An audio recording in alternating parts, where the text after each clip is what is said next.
ఒక రాజు గద్దెనెక్కి సంవత్సర కాలం అయింది. ఈ సంవత్సర కాలంలో చాలా ప్రజాకర్షక కార్యక్రమాలు చేశారు. ప్రజలంతా చాలా సంతోషంగా ఉన్నారని భావించి ఒకరోజు సభను సమావేశపరిచారు. ఆ సభాసదుల్లో చాలామంది రాజు తండ్రి తాతల కాలాన్ని చూసిన వాళ్ళే. సభ ప్రారంభమైంది. రాజుగారు ఇలా అడిగారు, "మా పాలన ఎలా ఉంది? మా పూర్వీకుల పాలనకి మా పాలనకి తేడాలేమిటి? ఒక్కొక్కరు చెప్పండి" అని చెప్పారు. సభాసదులందరూ మొఖాలు చూసుకున్నారు.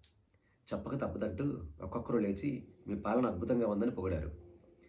ఒక వృద్ధ సభాసదుడి వంతొచ్చింది. ఆయన లేచి ఇలా అన్నాడు, "రాజా, మీ పాలన ఎలా ఉందో, మీ పూర్వీకుల పాలన ఎలా ఉందో నాకు తెలీదు. కానీ ఈ రాజ్యంలో జరిగిన ఒక సంఘటన చెప్తాను. తర్వాత మీరే నిర్ణయించుకోండి" అని అన్నాడు. సభాసదుల్లో గుసగుసలు. ఆ వృద్ధుడు మొదలుపెట్టాడు. "రాజా, మీ తాతగారు ఒక రైతుకు భూమిని ఉచితంగా ఇచ్చారు.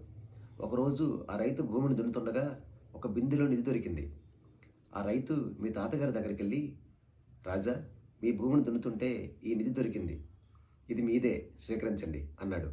అప్పుడు మీ తాతగారు, 'ఈ భూమిని నీకు ఉచితంగా ఇచ్చాను. ఇందులో ఏది దొరికినా నీదే. దానికి యజమానివి నువ్వే. ఒకవేళ ఆ భూమి దున్నుతుంటే ఒక పాము వచ్చి నీకు కరిస్తే నీకే హాని కలుగుతుంది కదా! నేను ఇది స్వీకరించలేను' అన్నాడు. రైతు నాది కాని సంపద నాకొద్దని మళ్ళీ ఆ నిధిని భూమిలో పాతిపెట్టాడు. కొంతకాలానికి ఆ రైతు, మీ తాతగారు స్వర్గస్థులయ్యారు. తర్వాత రెండో తరం వచ్చింది. మీ నాన్నగారు రాజయ్యారు. ఆ రైతు కొడుకు రైతయ్యాడు.